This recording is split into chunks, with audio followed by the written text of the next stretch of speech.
with the educated opinion on topics of all varieties. This your boy Bubba, and you already know what I'm about to say, right? You are listening to Bubba's Banter.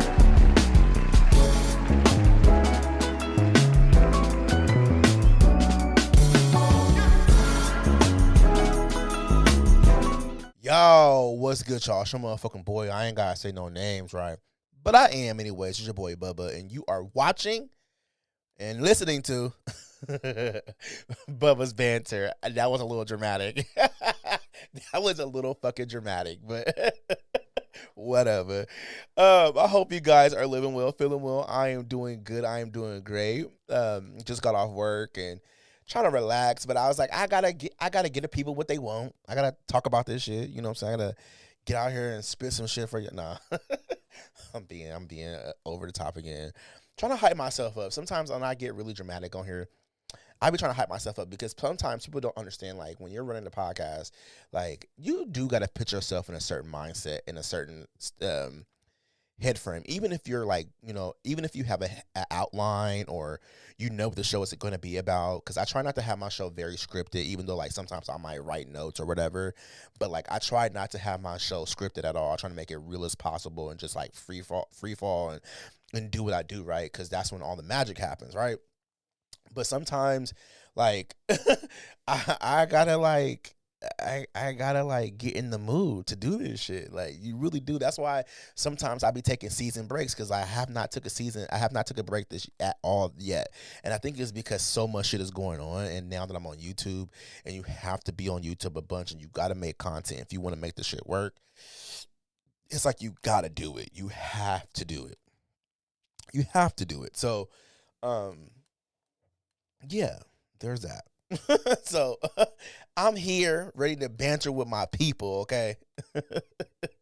But anyways, I want to say thank you to everybody that watched my YouTube video responding to the Nene Leakes T.S. Madison interview.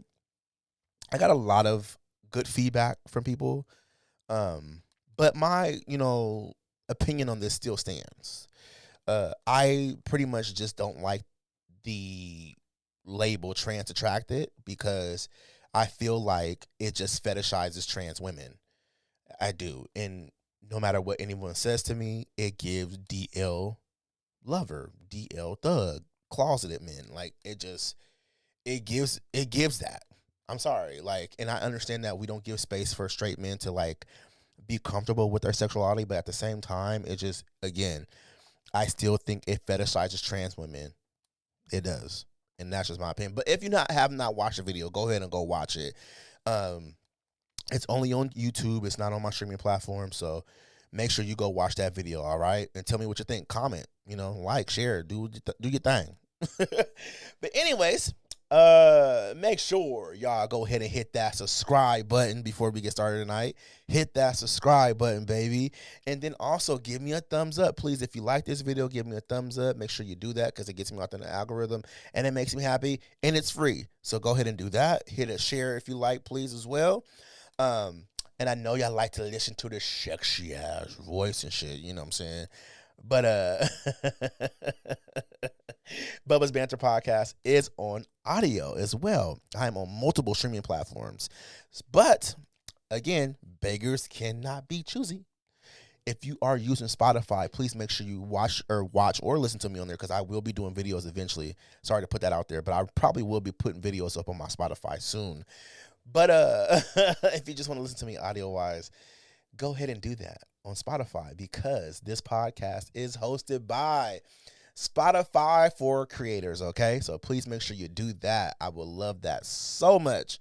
And follow me on my social medias, which is The Real Doc Dre, Bubba's Banter Podcast, and Bubba's Banter on Facebook, okay? So go ahead and do that, and I really would appreciate it, okay? Okay, y'all, so let's get into this episode tonight. So this podcast that I listen to, called The Other People's Lives, I know their name is Joe and Greg, and I've been listening to this podcast for a really long time. It's a really good podcast. I love it. I love this podcast. Like, I would love to go on their podcast, because I just love their fucking show. It's so fucking good. But anyways, so I talked about this I was watching this podcast, and there's this podcast about race play. And the reason why I chose this podcast is because I've been wanting to talk about race play on my show for a good while and just didn't know how to talk about it. But I really want y'all to listen to this clip first, and then we're gonna jump into why I really want to talk about this motherfucker. Okay. Can we kick this off with your definition of race play? Race play is between a black person and a white person, and the white person is dominating the black person and using racial slurs like hardy R, monkey, other things like that. Like the worst of the worst. What most people define as like really horrible. Can you, to the best of your ability, explain why this is such a turn on for you? Like in that role play and this dynamic, and it's obviously so degrading and it's racist and it's like, but what is it for you that is such a turn on? Honestly, I think it's because I am naturally a super dominant person.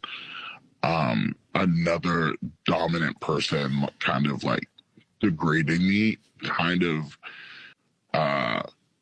it's a unique feeling that like I don't really get to feel. Mm-hmm. So it kind of like is like a little outlet where I get to like feel like a little not less than, but less than. Okay, y'all. So this is what triggered me to talk about this. So like think about what he said. Like he's not saying that he finds it hot when his partner is pretending to be racist. He needs his partner his sex partner or whatever, to be racist because it intensifies everything for him. It actually makes it better. The intense feeling is better, pretty much. Like he genuinely needs to, like his partner needs to genuinely hold racist values. Like that is real hate. He needs that. And now I'm not trying to come at him with a Bible or, I'm not trying to like, actually, fuck that. Because I know how some of y'all like to tussle about kinks and shit. Because I got in trouble already about kink shaming. And I'm going to kink shame the fuck out this man right now. I don't give a fuck. Like, that's weird as shit. We need to sit in this discomfort and have the conversation about it because it's the weirdest shit ever. And it's so crazy to me that racism is so embedded in our lives that it has seeped into our fucking bedroom that we don't realize how racism shapes the world we fucking live in. And it's crazy. That's crazy as fuck to me. And let's keep it real. Race play is not just like new. It's been around for a while. And it's not always just, the white person dominating the black person. It can also be a black man dominating a white guy. It could be a black man dominating an Asian or a Latino. It could be a Latino dominating a black dude or an Asian. It could be anything. It could really literally be anything. But racism has to play a part in it. And I think it's the weirdest shit ever. It's the weirdest shit ever. And I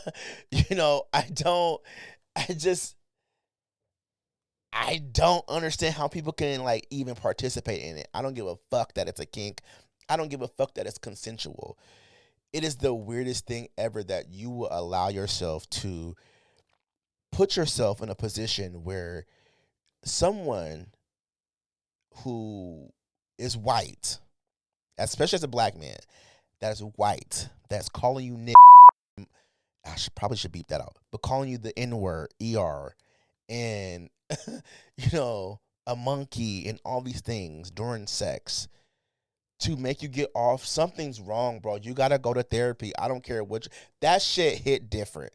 That hit different. Like, it hit different. That hit different. Like, the authenticity of racism is making you aroused, bro. That's fucking crazy. That's fucking crazy. I don't care what you say. That's some crazy shit. And that's not just a kink to me. Like, that's like when I look deep down into it, I feel like there's like some type of, validation that this person is missing. This person needs to be seen. Like something is going on in this person's head for them to think that this type of kink is okay, because it's just not. And I don't understand why we allow ourselves to be seen enough, or to be seen through the lens of that very thing that was designed to pretty much dehumanize us. So it's like, why would you put yourself through that just to bust a nut, bro? So I just thought about something actually. So bear with me because I'm trying to get it all out. In therapy, over the years, I had to deal with this thing called repetition compulsion, right? And repetition compulsion is like when you experience trauma, especially in your like childhood or like, formative years as you get older, some type of trauma, something profound, right, in your life. Oftentimes you will get to a point where you're trying to recreate that trauma in your life to gain control over it in your life, to gain the control, you know what I'm saying? So you won't feel like powerless, right? I guess. In your mind, it's saying, well, if I put myself through this pain again, but on my terms, maybe I can, be more powerful this time. I have the control. That's what it is. And so in kink, that shows up as reclaiming. Because what we do know is that some kinks, pain is transferred to pleasure, right? Submission turns into agency. You like flip that shit. Like you flip that shit. You flip the script. I'm a very kinky boy. No, I'm playing. Let me stop. But the thing is that, the thing about repetition compulsion is that it does not always heal.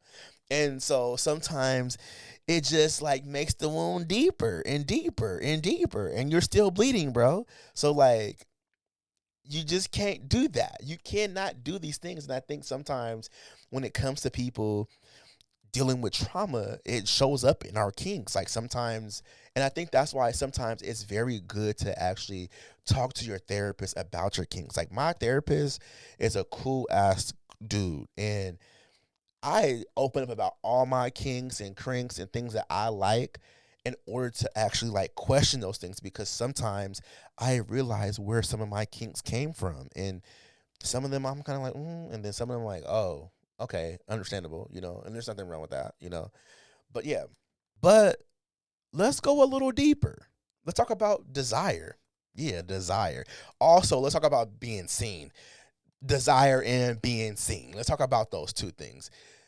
Because when I think about desire, like we didn't just wake up one day and fucking know our kinks. We learned that shit. We were trained by media, porn, culture, relationships.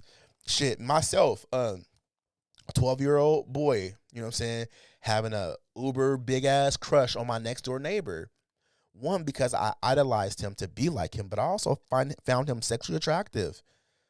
For real. There was times where I used to see him in a motherfucking dirty ass tank top and some tight ass jeans and some Carhartt boots, working on his car. Hell yeah, I found that shit attractive as fuck. That shit was manly as hell to me. I found it to be attractive. I've always found men who worked in blue collar work, whether it was construction, working on automotive shit, welding, whatever, right? Construction, whatever. I always found those type of jobs as men who were like the real men, safety, protection, hard working, like I always saw that for what it is. And I think that's why a lot of men gravitate towards it, because it validates their manhood. Because I was always looking for my manhood to be validated. And I'm not trying to trauma dump on y'all right now, but I talked to my therapist about this, about desire and feeling seen. And this was something where I started seeing myself. Like I had a hard time being a gay man. I had a hard time, like when I came out for the first year, I had a hard time trying to be gay because I didn't know who the fuck I was. I came in here trying to be everybody else in this community and didn't realize that I didn't have to be like everybody else just because I came out as a gay man. I could still be myself, because I started tearing away a lot of things about me to fit into a community that just pretty much didn't accept me, in a society that wouldn't allow it to accept me to a degree, because even those within the gay community still struggle with, themselves and trying to be themselves. But anyways, so, I found this desire in men like that. I found men to be very attractive like that. That's why I have an attraction. And still, I will say I have an attraction towards men who are very butch, blue collar types, a man who can build shit with his hands. Like, that's just sexy as fuck to me. And that's just attraction. And you can't help that. Just, it is what it is. You know what I'm saying? Whatever. But the feeling seen part is what is very traumatic and scary at times, because we do a lot of things to feel seen by people that we desire, you know what I'm saying, or even things that we desire. Like, we do. Like, me as a person, like, I've had many mentors, throughout the years, and there's some of them that just was toxic as fuck to me, and I thought they was really my mentors, but they really wasn't my mentor. They just were toxic as fuck, right? And I think sometimes when you look up to somebody, or you desire somebody, or you want to feel seen by somebody, right? It's like you would do whatever it takes for them to see you. Please see me. That's what it feels. Please, can you see me? Look at me. Be proud of me. Love me. Care about me. And it's also what happens in fetishes. It happens in fetishes all the time. Hey, I like to be talked about a certain way. I like to be choked. I like to be hit. Please see me. See me. Choke me, please. Call me the N-word, please. Spit on me, please. Poop on me, please. Call me your son, please. Like, oh. Okay, I gonna get too deep. But I'm just saying, in kinks, that happens oftentimes. And then that's where it can become dangerous.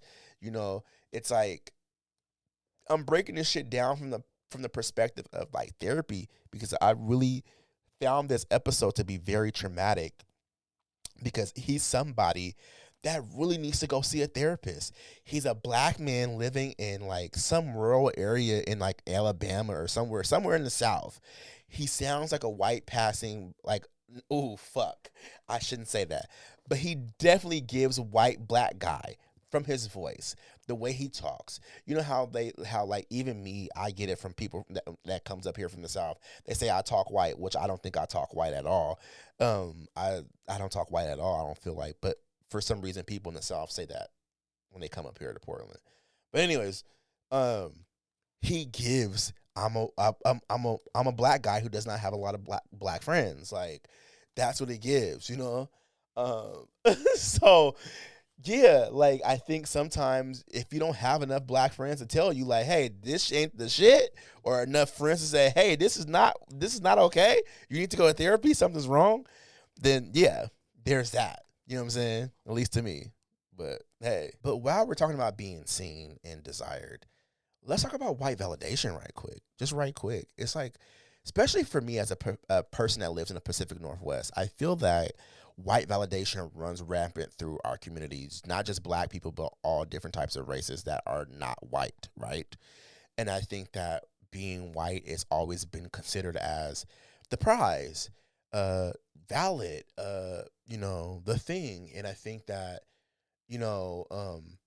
when you are a black man, and this guy sounds like he lives in an area where there's not a lot of black people, he doesn't have a lot of black friends, just by the tone of his voice, I'm sorry, is giving, I don't have a lot of black friends. I may be wrong, but whatever. I feel like, there is this thing that happens with black men who deal with that, and it is,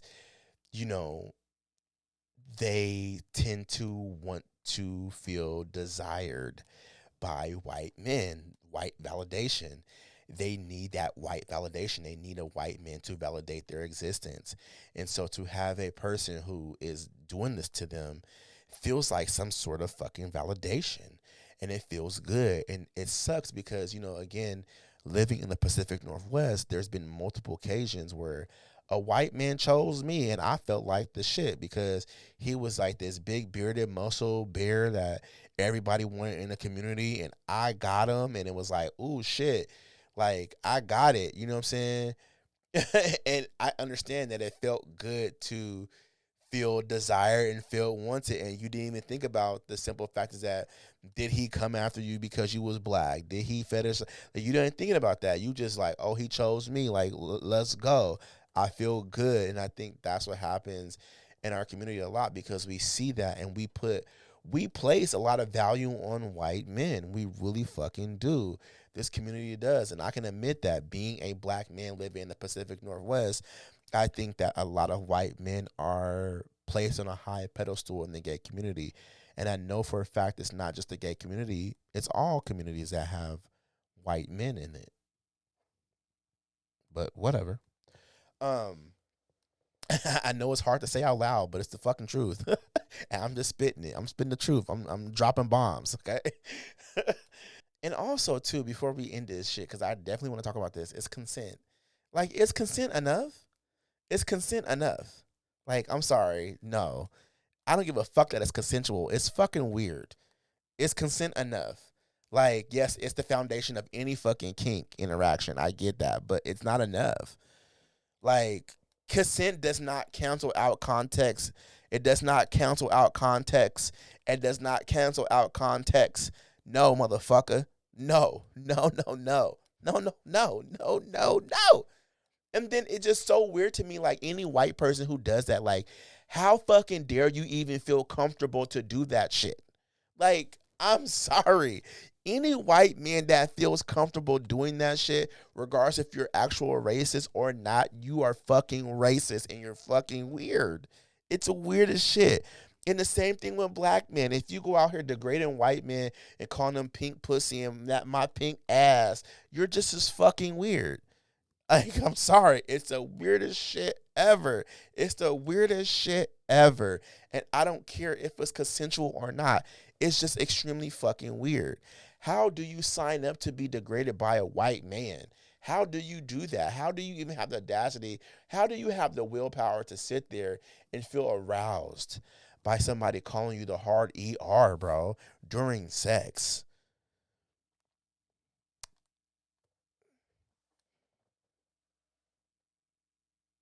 Like, why is that a real why is it a real get off for you? Like, it's just go see therapy. Cause that shit is crazy to me. Like, there's just no fucking way. Like, that shit has real world consequences to me. I'm sorry, it really fucking does. Because the simple fact is that we have people out here role playing, but actually, but you want them to actually be, fucking. That's why I say racism is a learned thing. Because if you can be racist towards somebody and still have sex with them, you're not really racist. You just mad about something. You gotta be. You gotta be. You hate fucking somebody, like, nah, if I hate you, motherfucker, I don't want anything to do with you. I find you disgusting. You know what I'm saying? I can't try to put my dick in you or in my mouth or whatever it is, whatever the action may be, because I'm being a little raunchy right now. Um, there's no way I can do that and be racist towards a certain race like that I don't like. I guess sex is like weird like that, but there's just no fucking way that I could do that. So when I think of someone doing it, I'm just like, how in the fuck can you even do that? Yeah. But anyways, this podcast is over now because I am so tired of talking about race play. I think this is the weirdest fucking kink. I think, you know, black men, come here because I come sit down with me. Come sit down because we gotta talk. To all my gay black men out there and straight black men too, because I love y'all too, and the black trans men as well. I love y'all. And please let's start loving on each other. And please let's start going to seek therapy because it's something that we really fucking need in our community a lot.